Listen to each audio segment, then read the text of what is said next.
Welcome to The Homeless Conservative, a show about principled politics for exhausted citizens. I am Blake Fisher, and I'm a political junkie so that you don't necessarily have to be.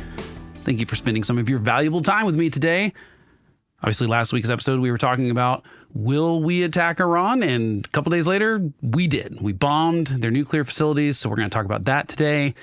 We're also going to talk briefly about the Supreme Court's decision to stop lower courts, district courts being able to do nationwide injunctions for a lot of things. That just came down this morning, so that's pretty fresh. So let's start with Iran.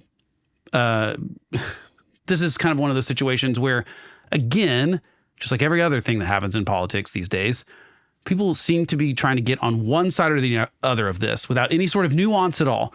So I found that there are two responses that have happened the most, and some of these are within the sort of MAGA coalition too. So there's one side that's saying this was genius. Donald Trump called it complete obliteration of Iran's nuclear program. We've yet to really see the intelligence that says that that's the case. We don't really know that yet. We'll get into that in just a second. But the other side of the argument is like, this is going to start World War III. This is dangerous. This is going to directly kill our sons and daughters and send them off to war and stuff. And so I think both of those reactions are wildly hyperbolic in the sense that I don't think that this is just going to be the end of Iran causing problems in the Middle East. I also don't think it's going to start World War III. I think for the most part, I think this is the right call. There are some questions that need to be answered, and I did a little video on YouTube. If you want to check that out, you can do so either here if you're watching on YouTube right now, or in the show notes if you're listening to the podcast. I am going to start releasing the audio for those as podcast episodes too. They're like 10 to 15 minutes. But I talked about like the three specific questions. And I think the three specific questions we still need to have answers to before we can determine if this is like the smartest move ever or World War III. I mean, like I said, I think it's really between those two things. But I think there's three specific questions. And those three specific questions are what, or one, whichever you like, lettering system, numbering system, whichever you prefer. We'll call it one. Is how far back did we set Iran's nuclear program? So we dropped these bunker busting bombs, so hard for me to say, and we dropped 14 of them in total. 12 of them were at the Fordo facility, which is the one that's buried like 300 feet under a mountain. The reason we thought we might have to get involved, as we talked about last week, is that no one else in the world has the ability to get that far down underground with bombs.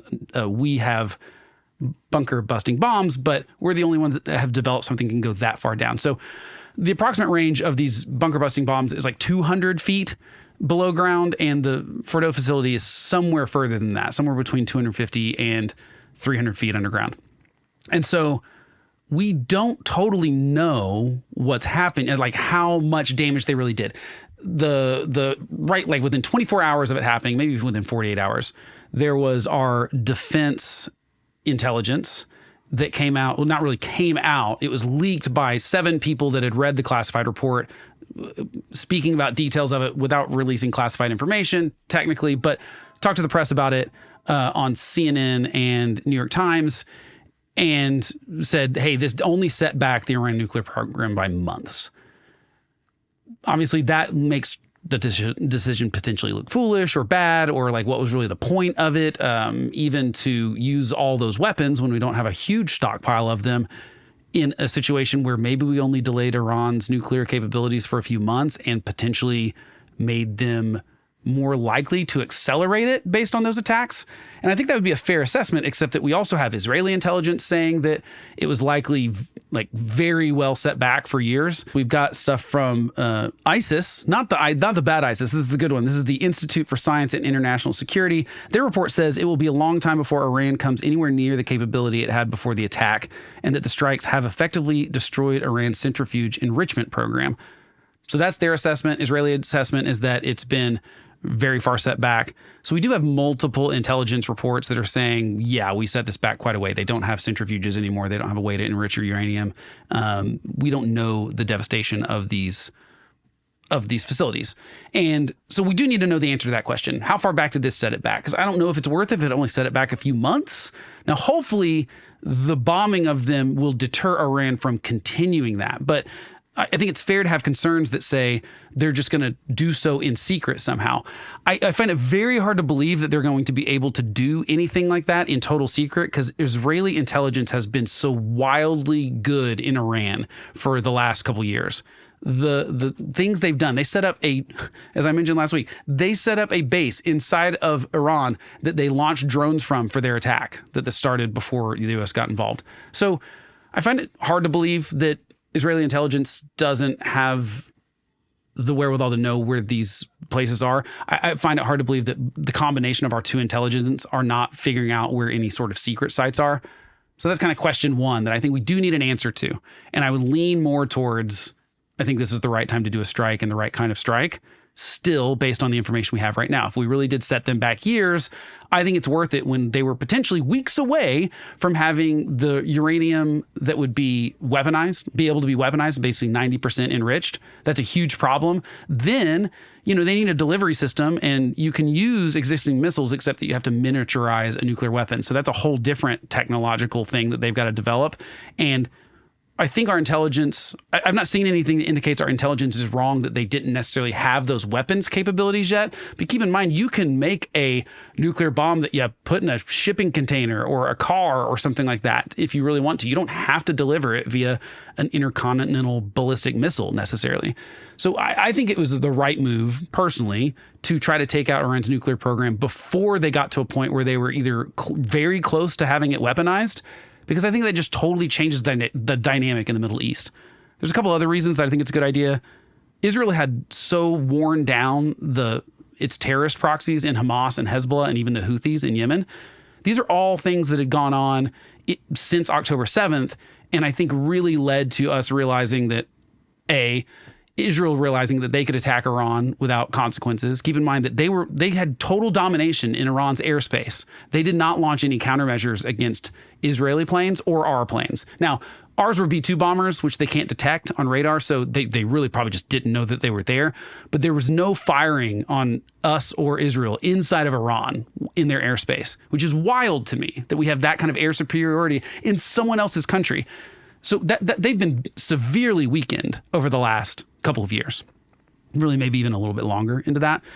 So I think knowing that like Hezbollah and Hamas aren't in a position where they could counterstrike, and as well as knowing that they didn't have the air defenses so that we could carry these things out without putting any of our soldiers in harm's way, I think that the timing seems right. You can prevent this from, look, we've said you can't have a nuclear weapon. We've tried to negotiate with you.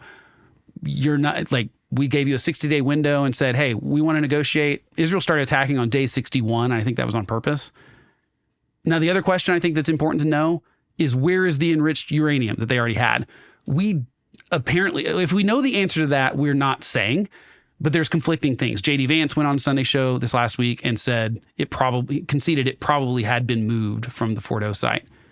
But Rubio, on a different morning show, this same exact morning, said it's very unlikely, he thinks, that they could have moved that uranium from Fordo or any other facility without Israeli intelligence knowing. And I tend to kind of side with Rubio in the sense that it does seem unlikely that after the Israel attack started, that we wouldn't be watching all of those facilities like hawks. And if any truck moves in, we'd follow exactly to where it went. And between us and Israeli intelligence, it does seem to me unlikely. But that doesn't mean they could have moved it before those attacks. They could have moved it months ago. We have no idea. And so there's kind of only two ways. It's either buried in the rubble and we need to still get it. We'll still need to negotiate with Iran to get those materials back. So we do need to know where that is. We do need to make sure that those are accounted for us. So this is not over yet. And I think that those are really important questions. The third question is that, like, what is Iran going to do about it? So far, they've attacked Israel quite a bit. They've fired several missiles into Israel, which has caused damage and killed people and injured people. So, Israel's actually bearing the brunt of this. These families have been having to hunker down in their shelters at night. And so that's been the reality for them for a couple of weeks. Now we're in day 4 of a ceasefire between them.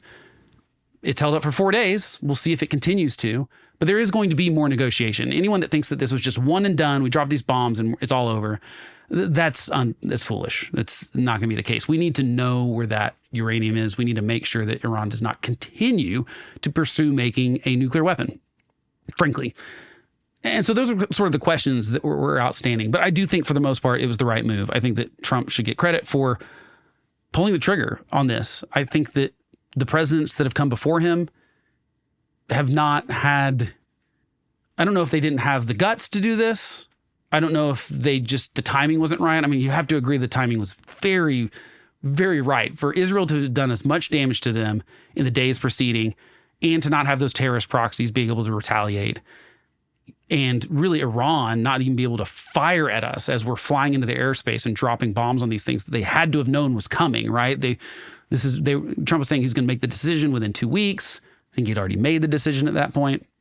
But there is an interesting other dynamic here in that some people had perceived there being a little bit of space between Donald Trump and Israel and that he had grown maybe sort of tired of Netanyahu and maybe tired of the war in Gaza. And I think Trump is frustrated by both the Russia-Ukraine conflict and the Israel-Gaza-Hamas stuff because he hasn't been able to just like broker peace deals on day one like he claimed he was going to be able to on the campaign trail, which was always foolish and always a stupid promise to make, especially when you have just no control over that. You can try to get in there and make them talk to each other, but it's very hard to convince Iran, for example, to stop pursuing nuclear weapons. It's been hard. And so I'm glad, I think it's the right move at this point that he said, all right, you're not going to take these negotiations seriously. And we think you're weeks away from having 90% enriched uranium that could be used for a nuclear weapon. Let's just take this out before it gets to that point. I think it's the right call, probably. And I'm glad he did it, but I don't know how much it has to do with timing and how much it has to do with him really like saying, this is what I'm going to do. Because, I believe that someone like John McCain would have made that decision, but Barack Obama didn't. George W. Bush before him didn't. Certainly Trump didn't in his first term, and Biden didn't in his term. So I also do wonder, you're going to hear a lot of stuff where the Trump administration in some parts is taking credit for some of the Israeli stuff that I frankly think that they were a little more hands off about. I've not seen any credible evidence that this was all part of the plan, that they were part of the attack the entire time, that they knew it was coming from Israel. Israel, like I said, attacked on day 61 after the 60-day negotiation sort of window that Trump laid out for Iran. So I find it harder to believe that Trump was just like it was all a ruse, that he was pretending to be mad at Israel, that he was telling them publicly not to attack because he wanted diplomacy, but he really knew they were going to attack and that he knew we were going to drop these bombs. I think Trump's just taking credit for the thing that went well. I think that's essentially what this is. I think the reason he decided to be hands off about it is most likely that someone said, look, if you don't give a green light to Israel and it goes bad, you get to say, we told them not to do this. If it goes well, you can take credit for it. And it's kind of a win-win situation for him when it's not his backyard, So I think, yes, there's probably part of that. I also think that there's probably, I can't imagine it didn't get brought up at the White House at some point, that bombing Iran in a situation where there's very little risk there. These are B-2 bombers that take off from here. They fly there. By the way, 37 hours in the plane. 37 hours. I mean, I don't like flying, period. I'm sure, I don't know if a B-2 bomber is comfortable or not, but more so than Southwest Airlines. But I've never been on a plane for longer than even 8 hours. So I can't imagine sitting in a plane for 37 hours, basically going there, dropping some bombs, coming back. It's impressive. Kudos to those people. And, there's just very little risk, especially when we knew the airspace was open. B-2 bombers are undetectable. They essentially look like pigeons on radar. Even if they were detected, it sounds like their air defenses have been completely taken out. They got F-16s. They've not taken them off the ground in any of this conflict. So it does seem like a very weakened Iran militarily, and their ability to respond to us doesn't seem like they have all the capabilities. We're not as scared of them as maybe we were even just last year under Joe Biden. It was a different calculation before October 7th, even maybe directly after October 7th, before Israel had sort of, Hamas and Hezbollah being the main concerns on Israel's borders of being able to be attacked by them. So, I think this is probably a good thing. And we will see, though. We still need to get answers to those questions. And I think those are important things to ask. you know, World War III, to sort of take that point though, let's just take the other end of it. For something to turn into World War III, I assume this sort of analogy would be World War II or I.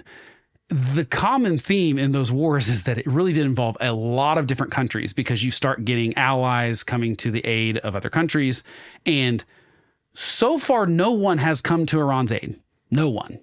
Not Russia, not China, not North Korea, not even Hezbollah. No one is like fighting for Iran because of these attacks.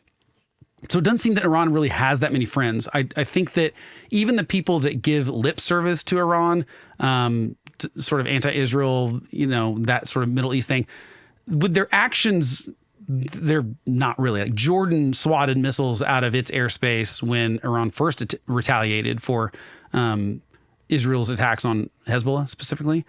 And so and they used the excuse of, well, it's in our airspace, and so we knocked it out. They weren't saying they were defending Israel. They were just saying, well, hey, we don't allow things to fly through our airspace, which was not the case a decade ago, potentially. So the Middle East is definitely changing, and Trump should absolutely get the credit for that. Like, full stop. The Abraham Accords were a really good thing, and something that I certainly don't think anyone had on their radar for something that Donald Trump could accomplish in his first administration. Now, I've said before that I think that that's more to do with Trump actually outsourced that to people that could get that job done. I don't think it was so much that Trump just went in there and was like, I'm going to negotiate this. Generally, the stuff that Trump doesn't put his hands into work out better than the other stuff. But yeah, he deserves some of the credit. It happened under him, so I'm going to give him the credit for the Abraham Accords. Some of that was naturally happening as people in the Middle East these countries kind of decided they'd rather be normal countries, and they actually like doing business with countries like Israel and don't really like working with Iran. So Iran's been sort of getting a little pushed away by some of the other Middle East countries. So maybe it's a timing thing, but I'm still going to give him credit. It's still fair to give him credit. And he gets credit for this too, for dropping the bombs on the nuclear program. Forget about the JCPOA, Obama's deal, which bad deal. I'm also seeing a lot of videos right now and writing from people on the left that are saying, well, this is really all Trump's fault, because if he left the JCPOA, and if he wouldn't have left, they wouldn't have restarted their nuclear program. Let's talk about that for 1 second. First of all, the JCPOA was a bad deal for us. People on the left are going to say that what it did stop Iran from developing more enriched uranium, and that they gave up a lot of their enriched uranium stockpiles, and that they were allowing inspections and things like that. Inspections were not really, first of all, they all had to be scheduled. So Iran knows when people are going to come inspect their nuclear facilities, and then can do whatever they need to hide the stuff that they don't have. We know they were building secret facilities to do some of this stuff in the meantime, that they had sort of off the books where these international agencies could not come in and inspect them. We also know that they did continue plans to develop it. And on top of that, we gave them a ton of money. We gave them something like $1.5 billion. 400 million of that was in cash. We literally gave it to them in cash. And Obama's administration tried to pretend that that was the only way we could give them that money, that we couldn't like wire it to them because they're this backwards third world theocracy country, which that's not true. We've wired the money before. It's plainly not true. That $400 million in cash, you understand, is completely untraceable. They can use it for anything they want to, and we can't tell what they used it for. Obama's Iran deal, frankly, directly funded the October 7th attacks in Israel. You can do all sorts of funny math with the dollars if you want to, but the truth is we gave Iran an influx of money that they then used to bolster their terrorist proxies in Hezbollah, in Houthis, in Hamas. They do that cute thing like people do when they're parents and kids and have the same letter for all the names.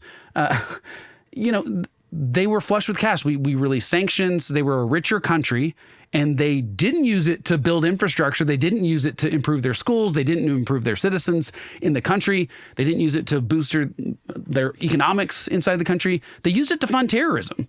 So that's our money, our taxpayer dollars funded terrorism is essentially how I look at it. Now, I realize we can say the same thing about a lot of administrations. People are going to point at the 80s and how we boosted the Taliban to fight the Soviet Union at the time in Afghanistan. Fine. But this is a little different. There was a much shorter timeline with this. This was, we gave them a pile of cash. They immediately gave it to Hamas and Hezbollah, and they started planning October 7th. I mean, this is not a complicated thing to wrap your head around. You know, I don't know. So I do not like the Iran nuclear deal that Obama signed. I don't like the direction that Trump's was going in. It seemed almost the same kind of thing. It's like a deal for the sake of getting a deal. And I think we've leaned too much on diplomacy. I think a lot of people on the left are far too scared of action no matter what. It's like they want to do the process and they want to follow the rules. And I get that, except that we're dealing with a regime that doesn't care about that kind of stuff. Iran's goal are death to America and to kill all the Jews. That's their stated goals, okay? They've been screaming death to America since 1979. And they have killed a lot of Americans. People are claiming this is something we started by dropping these bombs on the nuclear facility, that we started World War II or World War III, or that this is a unprovoked action by us that started a war. Iran started this war in 1979 and has continued it since. They have attacked our military. They've killed our soldiers in Iraq and Afghanistan and around the region in the Middle East for decades, okay, for 50 years almost now. So it's just not the case that Iran was a good actor here and we just bombed some innocent country. The other thing that I've seen is this comparison to Iraq. And I think that's also kind of crazy because this is nothing like Iraq, okay? This is not boots on the ground. This is not an invasion. This is not a regime change. In fact, Israel has specifically not targeted any political assassinations. All of their assassinations and killings have been military leaders and nuclear scientists. And J.D. Vance, even on, I can't remember which TV show or interview it was, he said, we're not at war with Iran, we're at war with Iran's nuclear program. And I think that's the right way to think about this, is that we only dropped bombs on Iran's nuclear facilities to make sure that they cannot continue to enrich uranium or build a nuclear weapon. We're not taking out leaders. Again, it doesn't seem like anyone's really talking about regime change, save Donald Trump and a couple of Truth Social posts because he just can't help himself. But Israel is purposely, very clearly to me, knows where these people are and is not assassinating like the supreme leader or anyone like that. And so I don't think we're in a regime change situation unless, it does look like we may have learned our lesson and that maybe it's not best when we try to bring about regime change, and it's better if that comes from the people in that country. Kevin Williamson at the Dispatch had a really good point on this that I'm going to steal. Is that like regime change? Sometimes people put too much emphasis on the word regime and not enough on the change part. And the problem is really that you have to have a change in the way leadership works. It doesn't necessarily mean you have to change the leadership.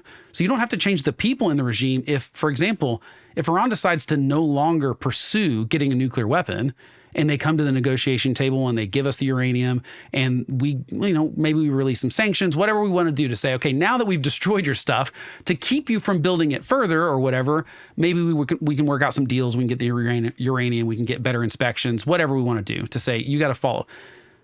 I will take that as regime change. If the regime starts acting differently, I'm as happy with that as if it's different leadership. If you replace the leadership with someone worse or a new regime that has the exact same feelings of death to America and let's kill all the Jews, then it doesn't really matter who's there in the government, right? So we got to emphasize more about the change, and I think that's what we're trying to bring about. It is yet to be seen if that's going to happen or not, though. We don't know if they're going to stop pursuing nuclear weapons. They might accelerate it, and that will put us in a different position. So don't think that this is all just over and this is a pure victory for Donald Trump with no casualties and no downsides. I think we're not even a week out from this thing. There are going to be more developments. Things are going to change. We will get more information. We will know more eventually about whether this actually destroyed those facilities to the degree that it delayed them years, or if it's just months. We need to know all this first. So don't get too caught up in the broad, like this is going to be World War III. It's not going to be Iraq. We just have this problem in America where we can only think of the last conflict that went bad, and then we think everything's going to be like that. Jonah Goldberg, also at the Dispatch, had a great article citing how many times after, specifically when we had the Iraq, obviously, war in 2003, and how often he did like a Google search for like how many times in media were the words Iraq and Vietnam in the same article, and it was hundreds of times. Basically, every article that was written was comparing Iraq to Vietnam, because Vietnam was the most recent bad military experience that we'd had. But really, the two were not alike at all. It was not a civil war situation that we were dealing with in Iraq. And then because Iraq went poorly, although in different ways than Vietnam did, now we feel that way about Iraq. So now if we attack Iran, we're comparing the two of them, and they're just not the same. And so I don't think it's Iraq. I don't think it's World War III, but we will yet to see if it's actually accomplishes the thing that Donald Trump has said it is, which is Iran cannot have a nuclear weapon. And I hope you agree that Iran cannot have a nuclear weapon. We cannot have that kind of government, a theocratic, death to America, death to Jews. We cannot have that kind of erratic government with a nuclear weapon. And most people agree with that. So then when I say, okay, yeah, but we just took out their ability to do that, they go, you can't do that. That escalates things. So I'm like, yeah, but escalates things in what way? It accomplishes our goal of them not having a nuclear weapon. They can continue to try to do terrorist proxy attacks and stuff, but we want to stop that as well, obviously. So that's what I think about the current situation, but we will see how that continues to develop. So on to the second thing, the Supreme Court this morning. Again, this is so fresh. This just happened a few hours ago, so I've only read a little bit about it. But this case specifically was, it was actually Donald Trump's birthright citizenship executive orders that brought this case up. And the first sort of thing you're going to see in headlines is like the Supreme Court ruled against birthright citizenship or something. That's not actually what happened, because the Supreme Court was not trying to determine whether birthright citizenship was a thing or not. Birthright citizenship, just in case you don't know, is if you were born here in the United States, it does not, as long as you're not like a foreign diplomat's kid or something, you get citizenship. So that's for illegal immigrants, anyone that is here in the United States and then has a baby, that baby gets citizenship. And this was the post-Civil War and Emancipation Proclamation and all the freeing of the slaves. It was primarily written in regards to the slaves. So if you were born here, it was basically giving all those slaves citizenship. But it wasn't only narrow to that. The words are very clear. It's just, I should probably pull them up, but we're not really talking about that right now. The birthright citizenship, Donald Trump's trying to say via an executive order, not via Congress or a law or constitutional change or anything. He's saying, nope, that does not apply to illegal immigrants. I think he's wrong on that, but that's not what this case was about. It was about procedurally, can a lower district court, a single judge, issue a nationwide injunction against an executive order? And what the Supreme Court ruling today said is no. Now, it's pretty narrow. It's not as wide as other people are going to say. They're basically saying there are no more nationwide injunctions. That's actually not true. There are just no nationwide injunctions on if an individual brings a suit to a district judge, they cannot do a nationwide injunction on that. Now, they could do an injunction for that person or that group, but they're basically saying it has to be a class action suit that goes to a district judge for them to be able to do a nationwide injunction on an executive order specifically.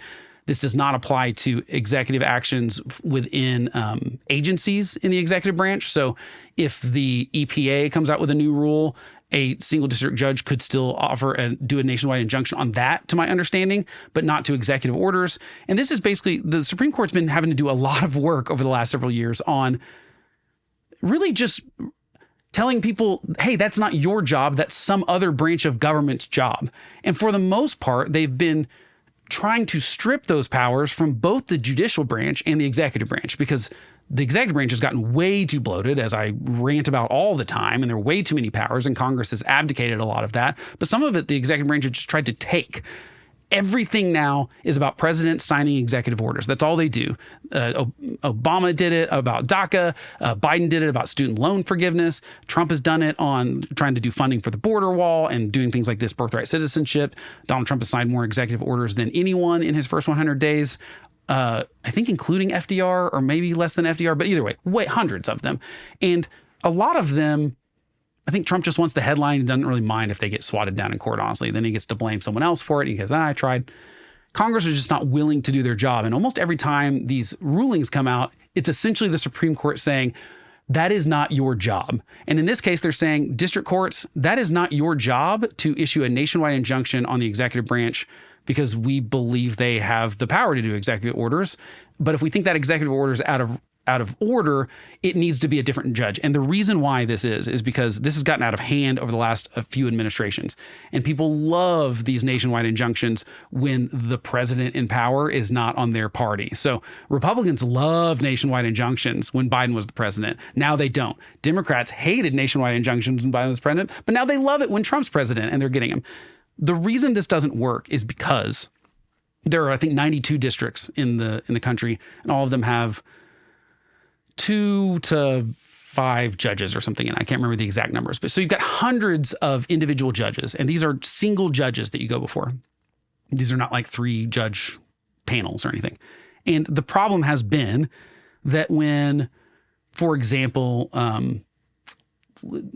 student loan forgiveness or this or any of them, if you are suing against the president, you're going to go sort of judge shopping. And you're going to do this in a district where you think you might get a more, like a judge that's going to side with you, essentially. So you're going to go to Texas or Oklahoma or somewhere like that if you want to side with the red team, and you're going to go to California is normally where you're going to get it for a nationwide injunction for team blue, right? And they're supposed to be randomized as far as what judge you get to be in front of, except that some of these districts are split into smaller sub-districts. So the example that I've used before is Texas has this district that is humongous. It's like most of West Texas. And so if you had to drive from one corner of it to the other, for example, if you just put a lawsuit out and you're trying to get in front of a judge, if you didn't have these smaller sub-districts, you might end up having to drive 7 hours to a court appearance. And they obviously, for logistical reasons, that's not going to work very well. So there's all these little sub-districts. Well, the one that's like in Amarillo only has one judge. So if you sue in that district, in that little sub-district, you are going to get that judge. You know it. You know you're going to get that judge. And if you know that judge is sympathetic to your cause, that's how you're going to get something like, that is how we got Biden's, I think, which one was it? It was the, it's either the Title IX stuff. I can't remember which one it was, but one of the sort of Biden things, immediately there was a lawsuit in this. So Republicans used it against Democrats, and Democrats are doing it against Trump now.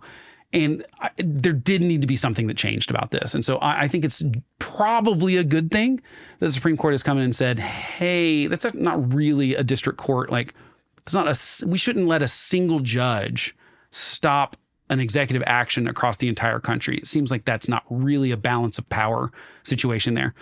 And so right now, I think I agree with this, but you're going to see people say that this is the Supreme Court saying there's no such thing as birthright citizenship. That's not what they said. They didn't rule on that at all. They just said this guy cannot do this nationwide injunction, but they did put a 30-day moratorium on it or something.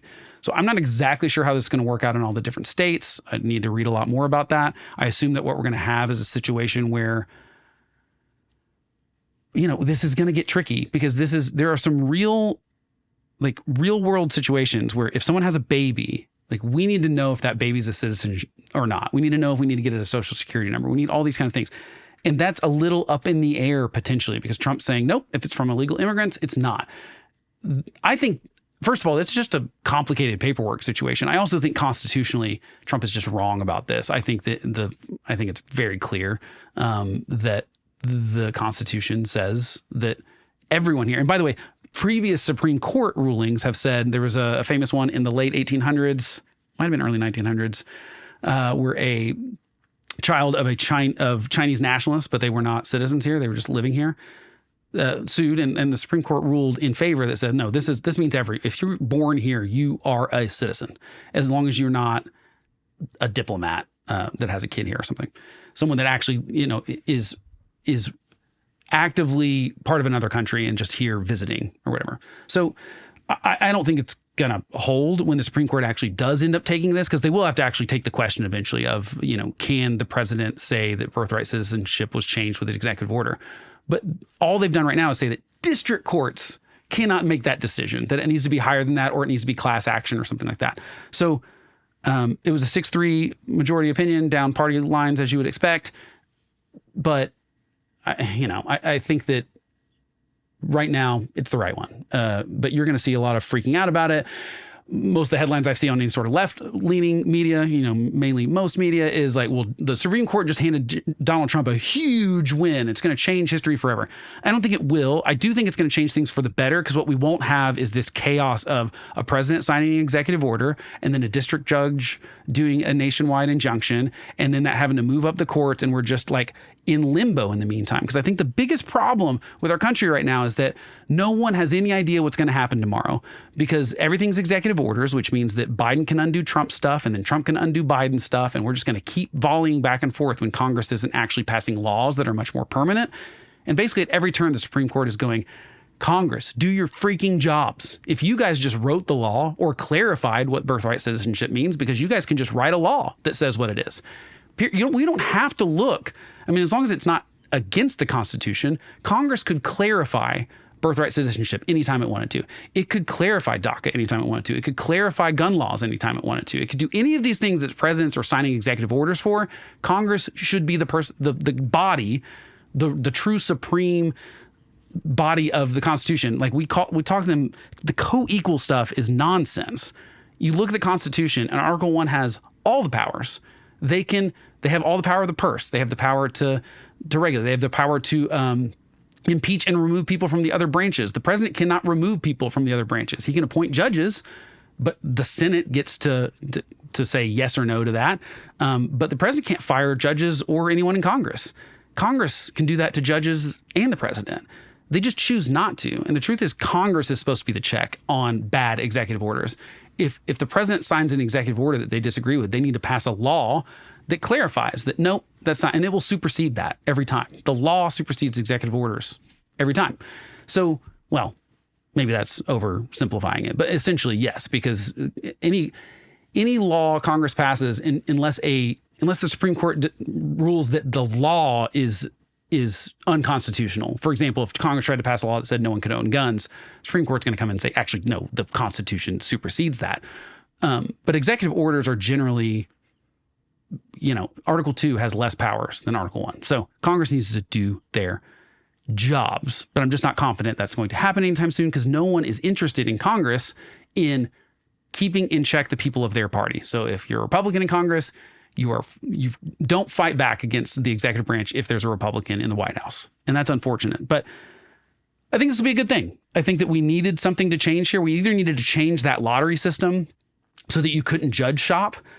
That was kind of a ridiculous way to do it, because people were just guaranteeing the result they were going to get. And I think that's probably the right move. Okay, to end the show, I want to talk about something that is not political at all, really. Maybe barely a little bit political. When I was 11 years old, long time ago, a man took his anger at the federal government out on my hometown by parking a truck bomb in front of a federal building downtown and killing 168 people, including 19 children. It's the Oklahoma City bombing, of course, in 1995. Everyone in this city knew a victim. I was in fifth grade at the time. Another fifth grader at my school, he went home. His mom worked there, but he didn't think she was there that day. So he thought she would be okay. And she just never came home. So that's like a real thing. Like we all knew someone that was affected by this. To put it in some perspective, a higher percentage of Oklahoma City's population died in the Oklahoma City bombing than of New York's population in 9/11. Because their population is just so much bigger. We only had like 500,000 people in the city at that point in 1995. 2 years prior to the bombing in 1993, Oklahoma City voters approved a downtown revitalization penny tax that would go on to build a new ballpark downtown, renovate our civic center, revitalize parks and the state fair, and build an arena and several things like that. Since then, MAPS, as we call it, has been renewed 3 additional times. So some of that went to improving or rebuilding all the metro school buildings. Some of that went to creating a new downtown Scissortail Park. Some of that went to building the Oklahoma River Sport venues that are going to be used in the 2028 Olympics, which is pretty cool. We built a new convention center, a lot more. And I bring this up first. This is the part that actually is related to politics, because I think it's a wonderful example of how government should work. The voters buy in by voting. So they approve of it, and then they also pay into it with every local purchase. There's a penny on every dollar of a sales tax. So as you buy things, so everyone's bought into this, right? We're all being affected the same way, and we've voted for it. It's also been ran very well. It's been on budget and on time for over 30 years in all of these different projects. And like I said, we're into the 4th version of maps. So, and then we all get a benefit from it. We all get to use these facilities and stuff. One very specific benefit is that previously mentioned arena that opened in 2001, I believe, it went on to temporarily be the home of the New Orleans Hornets after Katrina, which was an unfortunate situation, but we were happy to welcome an NBA team into our home for a couple of years, and it was exciting. And we hoped that it would be sort of the test ground for getting an NBA team ourselves, because we never had a professional team in Oklahoma City. And a couple years later, in 2008, it became the home of the Oklahoma City Thunder, and it's been super fun. We love this team here. We've loved them since the beginning, through the lows, through the highs, through the disappointments, through the rebuilding, all of it. So now my oldest daughter is 11 years old, just like I was 30 years ago, when the whole country, or the world really, their eyes were on the tragedy of the bombing in Oklahoma City. But this week, the country got to watch us celebrate because the Thunder won the NBA championship.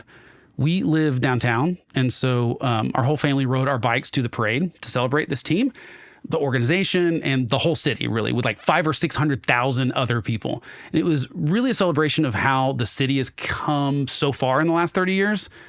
I have spent like so much time on Instagram this week just soaking up the pictures and the videos and the interviews. And for the record, the OKC haters on there that are passing around the footage of the news coverage that from like 2 hours before the parade started, saying like, oh, look, no one even showed up. It's fake news. Okay. There were hundreds of thousands of people. Find the other videos and you will be convinced.